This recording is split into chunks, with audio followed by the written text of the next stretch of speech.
Assalamualaikum warahmatullahi wabarakatuh. Baiklah, di video kali ini kami dari kelompok 2 ingin mempresentasikan PPT kami. Sebelum saya lanjut, saya ingin memperkenalkan anggota kelompok 2. Yang pertama saya sendiri, Windy Arlian.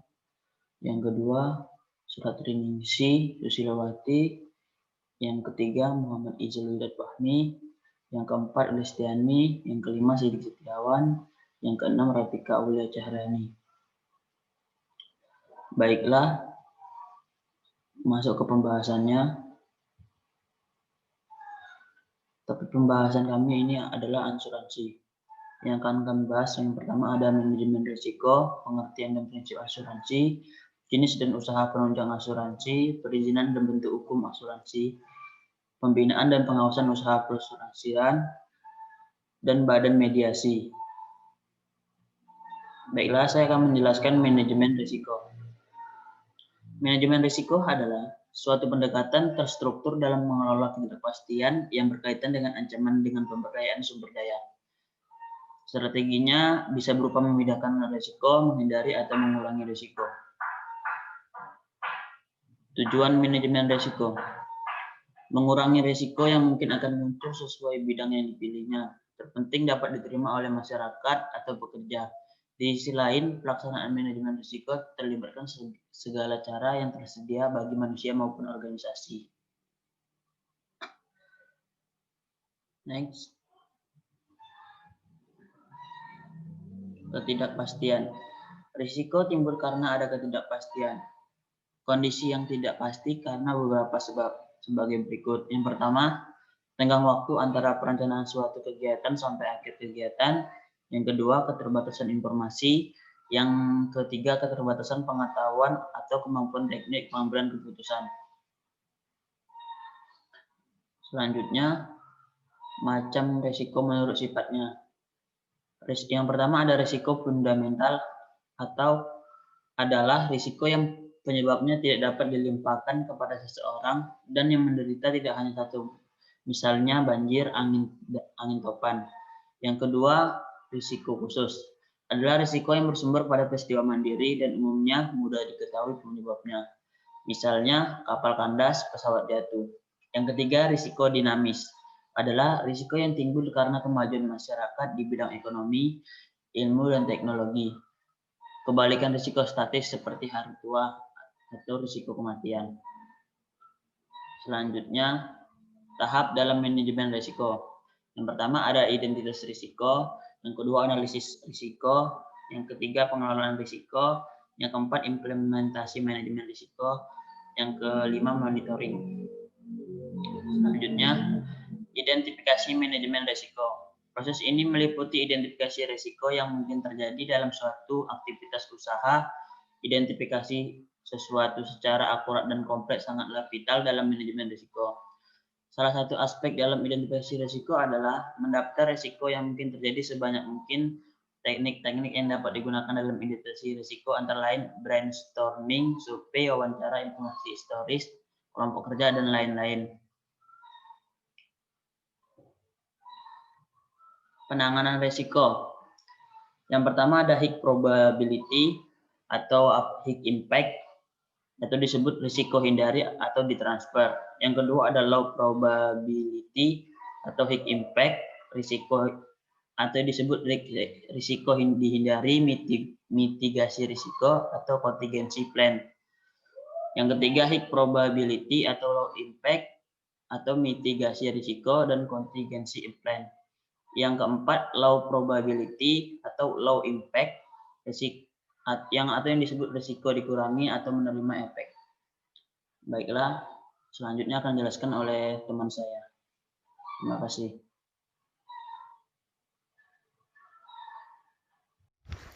Baik, saya akan melanjutkan tentang pengertian dan prinsip asuransi.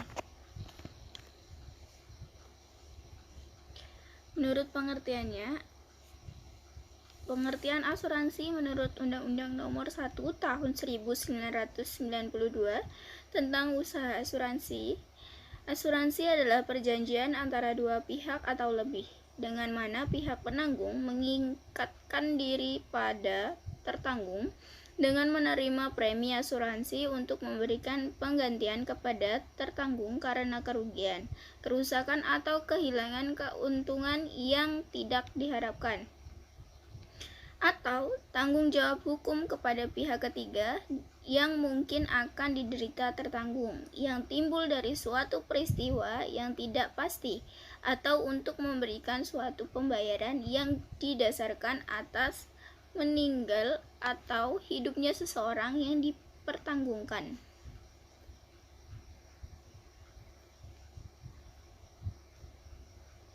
Dalam perjanjian asuransi di mana pertahanan dan penanggung mengikat suatu perjanjian tentang hak dan kewajiban masing-masing, perusahaan asuransi membebankan sejumlah premi yang harus dibayar tertanggung.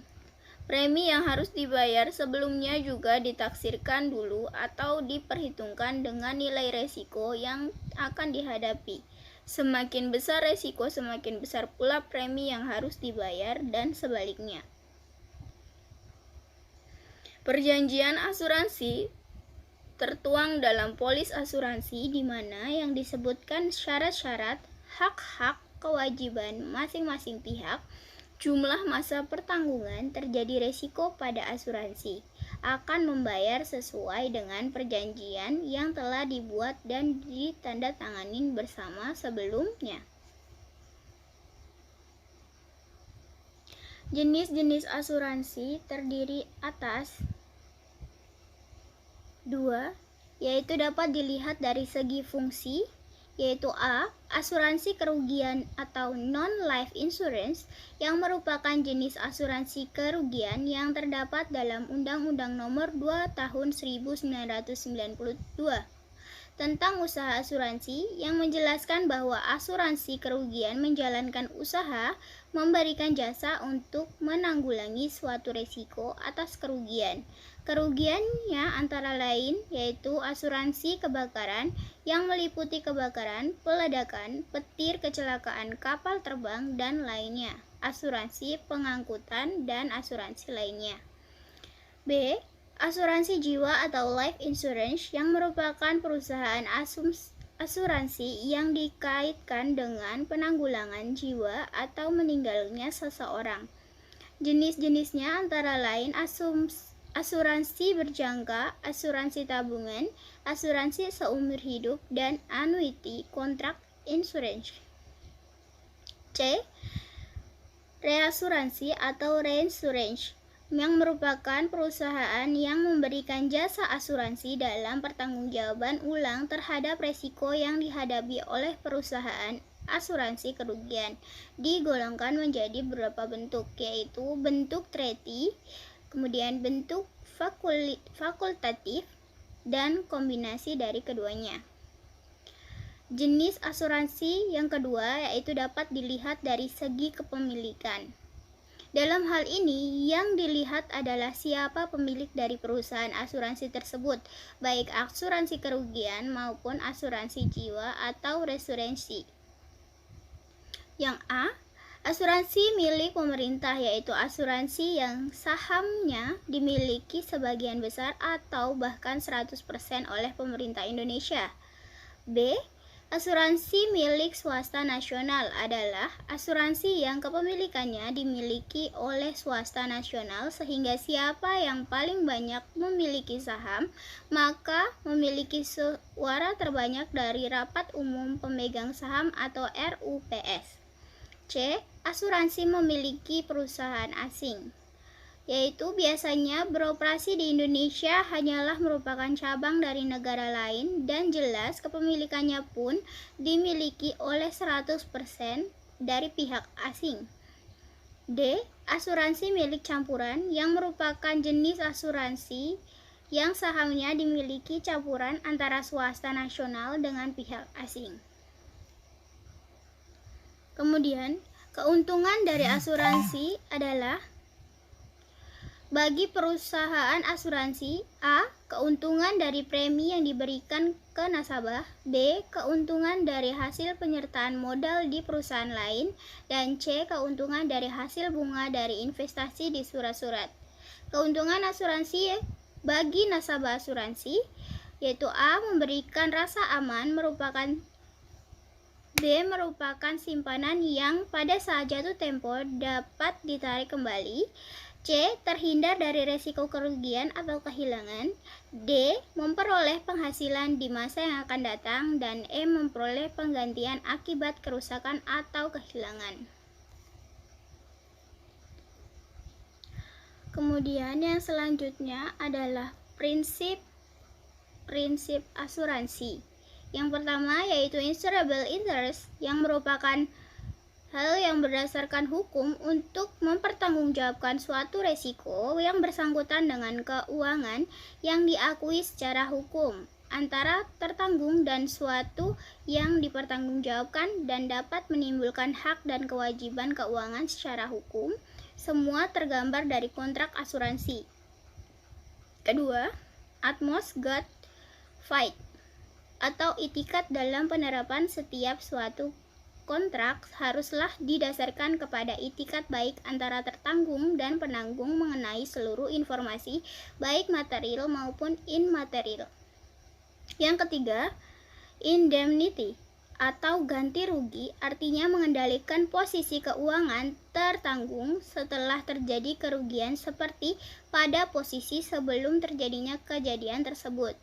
Yang keempat, yaitu proximate cause adalah suatu sebab aktif efisien yang mengakibatkan terjadinya suatu peristiwa secara berantai atau berurutan dan intervensi kekuatan lain diawali dan bekerja dengan aktif dari suatu sumber baru dan independen. Yang kelima, subrogation merupakan hak penanggung yang telah memberikan ganti rugi kepada tertanggung untuk menuntut pihak lain yang mengakibatkan kepentingan asuransinya mengalami suatu peristiwa kerugian. Dan yang terakhir adalah contribution, suatu prinsip di mana penanggung berhak mengajak penanggung-penanggung lainnya yang memiliki kepentingan yang sama untuk ikut bersama membayar ganti rugi kepada seseorang tertanggung, meski jumlah tertanggung masing-masing penanggung belum tentu sama besarnya.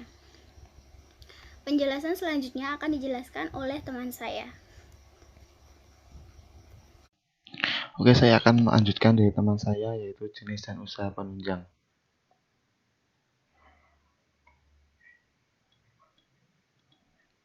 Jenis usaha asuransi. Asuransi kerugian adalah asuransi yang memberikan jasa dalam penanggulangan risiko atas kerugian, kehilangan manfaat, dan tanggung jawab hukum kepada pihak ketiga yang timbul dari peristiwa yang tidak pasti. Asuransi jiwa adalah asuransi yang memberikan jasa dalam penanggulangan risiko yang dikaitkan dengan hidup atau meninggalnya seseorang yang dipertanggungkan. Penunjang usaha asuransi atau pialang asuransi. Pialang asuransi adalah perusahaan yang memberikan jasa keperantanan dalam penutupan asuransi dalam penanganan penyelesaian ganti rugi asuransi dengan bertindak untuk kepentingan pertanggungan sesuai pasal 1 ayat 8 Undang-Undang Republik Indonesia nomor 2 tahun 1992. Selanjutnya, jenis asuransi. Yang pertama, asuransi harta benda. Asuransi yang menjamin kerusakan atau kerugian pada harta benda akibat kebakaran, bencana alam, kerusuhan, atau kerusakan lainnya yang timbul dari suatu kejadian yang tiba-tiba. Selain itu, disediakan juga jaminan atas kerugian sebagai akibat terganggunya usaha business interruption yang disebabkan kebakaran. Selanjutnya, yaitu Polis Standar Asuransi Kebakaran Indonesia atau PSKI. Harta benda yang umumnya diasuransikan dengan jaminan PSKI adalah rumah tinggal, kantor, ruko, toko, dan lain-lain. Ganti rugi diberikan kepada pertanggungan atas kerusakan atau kerugian harta benda yang dipertanggungkan yang disebabkan oleh kebakaran, sambat petir, ledakan, kejatuhan pesawat terbang, serta asap yang berasal dari kebakaran harta yang dipertanggungkan. Selanjutnya, asuransi rekayasa.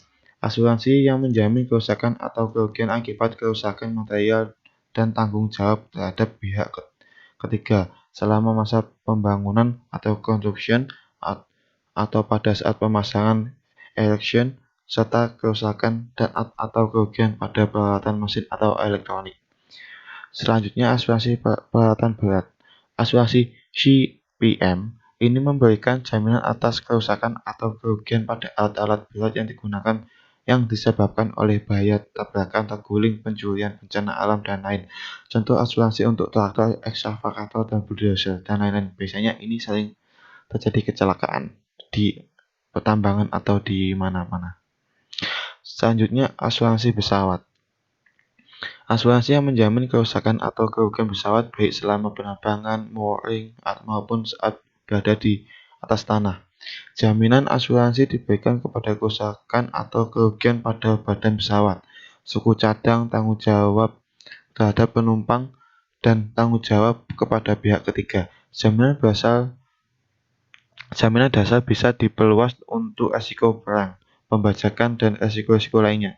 Jaminan bisa juga disediakan untuk asuransi kecelakaan, bisa untuk kru atau pilot yang kehilangan lisensi terbang akibat kecelakaan atau sakit. Selain itu, asuransi juga menyediakan jaminan untuk airport owner liability, yakni jaminan atas tanggung jawab manajemen bandara kepada pihak ketiga yang berupa penggantian atas kerusakan material dan cedera badan sebagai akibat operasional bandara. Selanjutnya, asuransi kecelakaan diri. Asuransi yang menjamin kerugian akibat kecelakaan diri tergantung atau orang yang dipenanggungan, yaitu orang lain yang mempunyai hubungan dengan tertanggung, seperti karyawan tertanggung, anggota keluarga tertanggung, dan lain. Cover yang diberikan adalah jaminan atas kecelakaan yang mengakibatkan meninggal dunia, yang menjadikan cacat baik sebagian atau seluruh tubuhnya maupun cacat sementara atau cacat sementara baik sebagian atau seluruhnya tubuh. Selanjutnya, asuransi penjamin kredit modal kerja, yaitu asuransi yang dapat menjamin 100% kepada bank pemberi kredit atas modal kerja debitur apabila debitur gagal dalam menyelesaikan kreditnya yang disebabkan oleh yang dijamin di atas polis asuransi kredit modal kerja. Terima kasih. Itu penjelasan sedikit dari saya. Saya Muhammad Izul Fahmi. Terima kasih. Perizinan dan bentuk hukum asuransi. Syarat-syarat mendapatkan izin usaha. Yang pertama, anggaran besar. Yang kedua, susunan organisasi. Yang ketiga, permodalan. Yang keempat, keahlian bidang asuransian. Yang kelima, pelayanan rencana kerja. Yang keenam, kepemilikan. Dan yang terakhir, hal lain yang mendukung usaha asuransi yang sehat. Berikut ada ketentuan anggaran dasar. Yang pertama, nama dan tempat kependudukan. Yang kedua, maksud dan tujuan serta kegiatan usaha. Yang ketiga, jangka waktu berdirinya. Yang keempat, hak dan kewajiban bagi anggota. Yang kelima, karakteristik produk asuransi dan porsi pembagi keuntungan atau kerugian atas kegiatan usaha pertama bagi anggota. Yang keenam, tata cara pemanfaatan keuntungan oleh pembebanan kerugian di antara anggota. Dan yang ketujuh adalah wewenang penyelenggaraan, kepesertaan, pemilihan, masa tugas dan pemberhentian serta RFA. Dan yang ke-8 ada tata cara pencalonan, pengangkatan, penggantian, serta pemberhentian anggota direksi dewan komisaris. Dan yang ke-9 ada tata cara pelaksanaan dan pengambilan keputusan dalam rapat direksi dan dewan komisaris. Yang ke-10 ada perubahan bentuk badan hukum dan yang terakhir pembubaran usaha bersama. Berikut permodalan menurut peraturan Otoritas Jasa Keuangan Nomor 5 Tahun 2016 Pasal 6. Perusahaan asuransi harus memiliki modal store pada saat pendirian paling sedikit besar 150 miliar. Berikutnya, perusahaan asuransi syariah harus memiliki modal store pada saat pendirian paling sedikit besar 100 miliar. Kemudian ada perusahaan reasuransi harus memiliki modal store pada saat pendirian paling sedikit 300 miliar. Dan ada juga perusahaan reasuransi syariah harus memiliki modal store pada saat pendirian paling sedikit sebesar 175 miliar.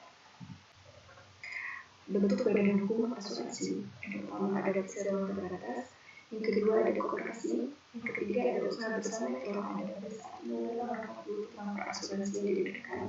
Di sini usaha bersama yang telah ada sebelum nomor 40 2014. Apabila bermaksud menyelenggarakan usaha asuransi umum, usaha asuransi jiwa, usaha asuransi umum syariah, maka usaha asuransi jiwa syariah harus diarahkan untuk menjadi badan usaha berbentuk koperasi dengan ketertiban kejelasan tata kelola dan prinsip usaha bersama berdasarkan asas kekeluargaan yang diatur lebih lanjut dalam peraturan pemerintah.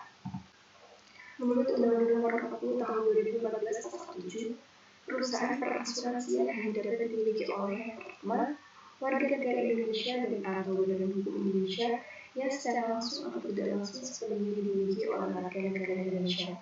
Yang kedua, ada warga negara Indonesia dan atau badan hukum Indonesia sebagaimana yang dimaksud dalam huruf pertama, bersama-sama dengan warga negara asing atau badan hukum asing yang harus merupakan perusahaan perasuransian yang memiliki usaha jenis atau perusahaan induk yang salah satu alat perusahaannya bergerak di bidang usaha perasuransian yang sejenis.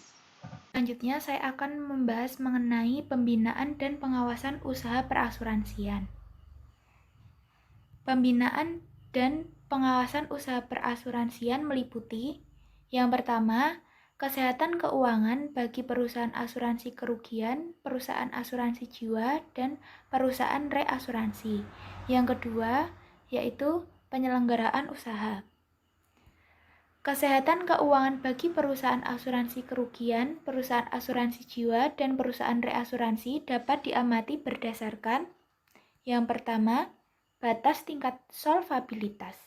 Ketentuan ini merupakan tolak ukur kesehatan keuangan perusahaan asuransi dengan perusahaan reasuransi yang dihitung dari selisih antara kekayaan terhadap kewajiban. Yang kedua, retensi sendiri. Ketentuan ini merupakan pertanggungan yang menjadi beban perusahaan asuransi dengan reasuransi sesuai dengan kemampuan keuangan masing-masing. Yang ketiga, reasuransi. Yang keempat, investasi. Yang kelima, cadangan teknis. Ketentuan ini dimaksud agar asuransi dapat mengantisipasi adanya beban kewajiban yang tidak menentu dengan membentuk dan memelihara cadangan yang diperhitungkan berdasarkan teknis asuransi.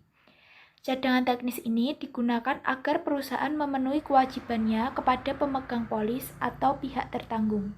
Dan yang terakhir, yaitu ketentuan lain yang berhubungan dengan kesehatan keuangan.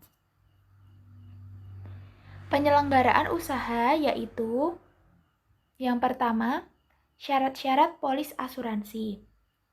Yang kedua, tingkat premi. Yang ketiga, penyelesaian klaim. Peraturan tentang penyelesaian klaim terkait dengan penetapan batas waktu maksimum antara waktu kapasitas mengenai jumlah klaim yang harus dibayar dengan pembayaran klaim oleh penanggung. Yang keempat, persyaratan keahlian di bidang perasuransian. Persyaratan ini meliputi aktuaria, underwriting, manajemen resiko, dan penilaian kerugian asuransi. Dan yang terakhir yaitu ketentuan lain yang berhubungan dengan penyelenggaraan usaha.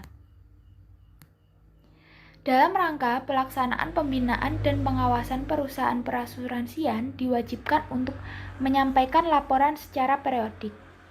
Laporan yang wajib disampaikan meliputi laporan keuangan dan laporan operasional. Pelanggaran terhadap ketentuan mengenai pelaporan akan dikenakan sanksi baik berupa sanksi administrasi ataupun denda. Kewajiban penyampaian laporan tersebut terdiri dari laporan keuangan triwulan, laporan keuangan tahunan yang telah diaudit, laporan penyelenggaraan usaha tahunan. Selain penyampaian laporan secara periodik, Menteri Keuangan dapat melakukan pemeriksaan secara langsung terhadap perusahaan perasuransian. Adapun jenis pemeriksaan pada umumnya terbagi menjadi dua, yaitu pemeriksaan rutin yang dilaksanakan dalam sekurang-kurangnya dalam 3 tahun, dan yang kedua yaitu pemeriksaan khusus. Sekian dari saya, selanjutnya akan dipresentasikan oleh teman saya. Baik, di sini saya akan melanjutkan presentasi dari teman saya. Dan di sini saya akan menjelaskan tentang Badan Mediasi dan Arbitrase Asuransi Indonesia atau BMAI. BMAI didirikan pada tanggal 12 Mei 2006. dan mulai beroperasi pada tanggal 25 September 2006. Pendirian ini sejalan dengan surat keputusan bersama 4 menteri, yaitu yang pertama adalah Menteri Koordinator Bidang Perekonomian nomor KEP 45-M Ekon _07-2006. Yang kedua adalah Gubernur Bank Indonesia nomor 8-50-KEP KBI _2006. Yang ketiga adalah Menteri Keuangan nomor 357-KMK 012-2006. Yang keempat adalah Menteri Negara Badan Usaha Milik Negara nomor KEP 75-MBU-2006 tentang paket kebijakan sektor keuangan yang ditetapkan di Jakarta tanggal 5 Juli 2006.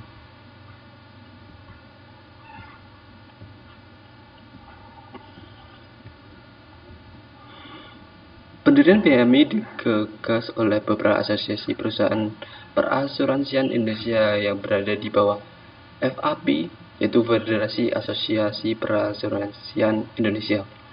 Yang pertama adalah Asosiasi Asuransi Jiwa Indonesia atau AAJI. Yang kedua adalah Asuransi Umum Indonesia atau AAUI. Yang ketiga adalah Asosiasi Asuransi Jaminan Sosial Indonesia atau AAJSI. Dan semua itu didukung oleh Biro Perasuransian, BPPM, LK, dan Departemen Keuangan Republik Indonesia.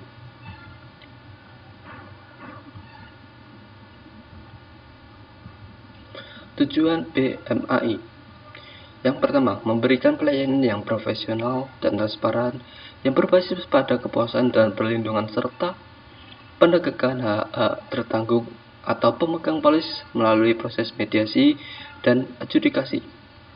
Yang kedua, memberikan representasi yang seimbang antara tertanggung dan atau pemegang polis dan penanggung, yaitu perusahaan asuransi, tertanggung atau pemegang polis yang tidak menyetujui penolakan tuntutan ganti rugi atau manfaat polisnya oleh penanggung atau perusahaan asuransi dapat bantuan BMAI untuk menyelesaikan sengketa antara mereka. BMAI sentiasa berupaya untuk menyelesaikan sengketa klaim asuransi secara lebih cepat, adil, murah, dan informal.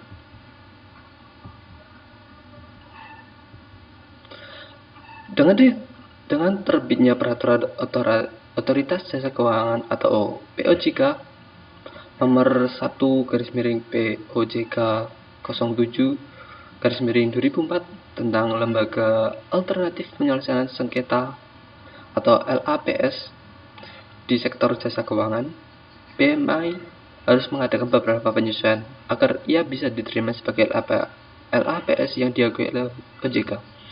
Oleh karena itu, BMAI telah memperluas kegiatannya dengan fungsi penyelenggaraan arbitrase dan mengubahnya namanya menjadi Badan Mediasi dan Arbitrase Asuransi Indonesia.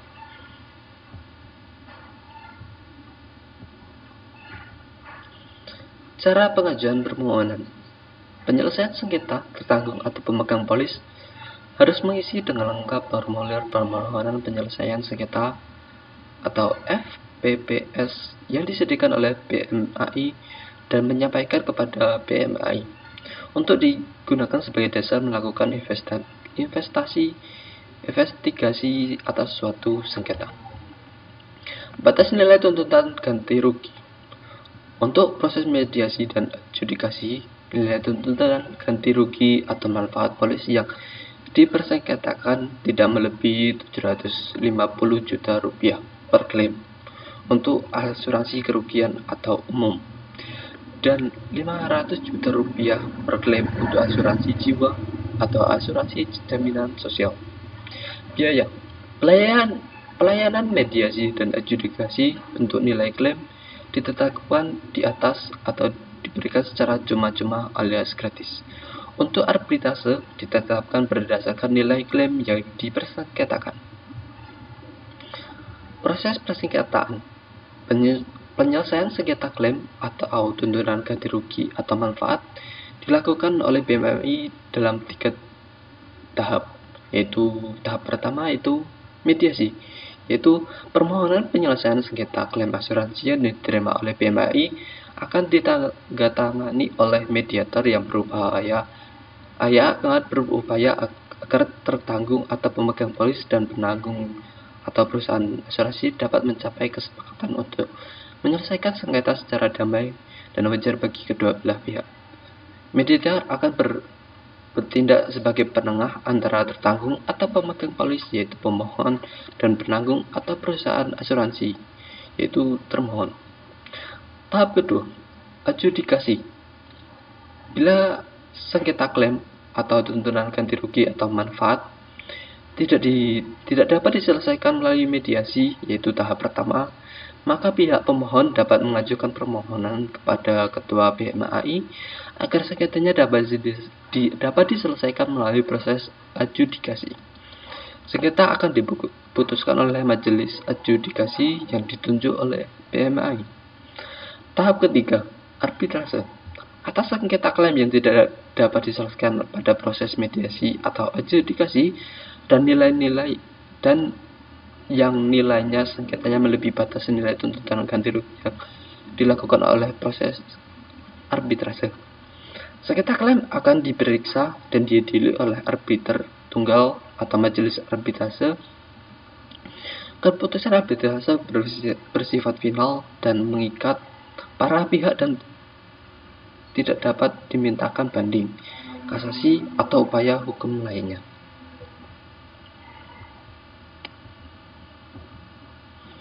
Sekian presentasi dari kelompok 2. Jika ada kekurangan, mohon maaf.